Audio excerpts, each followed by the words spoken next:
Welcome to Haaretz.com. I'm Aimee Amiga and I'm here with our diplomatic correspondent Barak Ravid to discuss the implications of the midterm elections on the Israeli-American relationship. Thanks for joining us, Barak. Hi, Amy. Tell me, were they popping open the champagne in Jerusalem when the midterm results came through? Metaphorically, of course. Well, I'm not sure that only metaphorically.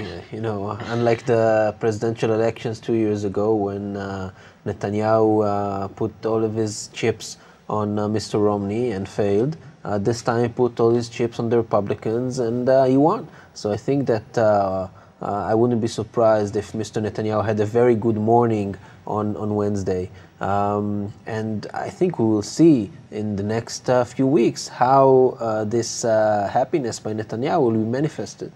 Do you think it really is good for Netanyahu? Well, it's a good question because a lot of times people say, is it good for Israel? But I think that the question, is it good for Netanyahu, is the right one.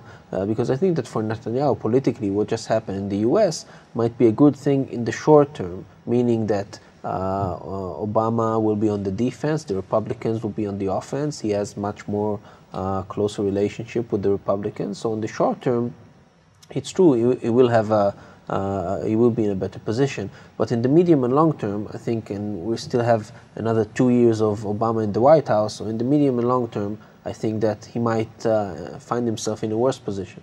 Well, now that Obama has lost control of Congress and is likely to focus more on his foreign policy, do you think there's a genuine concern in Jerusalem that America may not use its veto power against Palestinian motions for statehood at the United Nations? No, I think it's not only the Palestinian issue. On many foreign policy issues that the US and Israel don't see eye to eye, mainly Iran, by the way, I think that there's a concern that now in the last 2 years Obama is in office, he has nothing to lose, and he'll push with all of his powers on a deal with Iran and on something on the peace process. And I think that the Israeli officials, the Israeli government hears what the US government is saying about this resolution in the UN.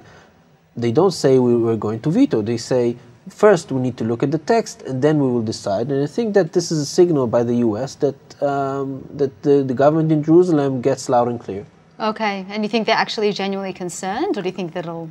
No, I think that they are concerned, and I think that they will try. I think that Mr. Netanyahu will try to rally Congress. In the next few weeks, it will be on Iran. In the weeks later, it will be on the Palestinian issue. He will try to rally Congress against the White House. There's no doubt about it. More legislation on Iran sanctions to try and scuttle the deal between the US and Iran. More legislation against unilateral Palestinian moves in the UN to try and get the administration more worked up to try and block those moves. And he has quite a lot of ammo now in Congress and quite a lot of big cannons to use in order to bomb the White House. And what about this whole chicken shit saga? Do you think this was a deliberate attempt by Obama to perhaps thwart Netanyahu's chances at a re-election? Well, I don't know if it was, everything was orchestrated and it was, one big conspiracy, but I think it was a sign of how frustrated and how angry people at the White House are about Mr. Netanyahu.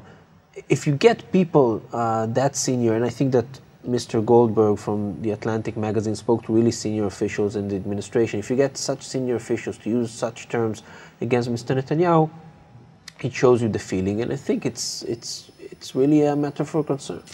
I see. Well, thank you very much for joining us, Barak Ravid. Thank you, Amy. It was a pleasure to be here. I'm Aimee Amiga, and you're on Haaretz.com.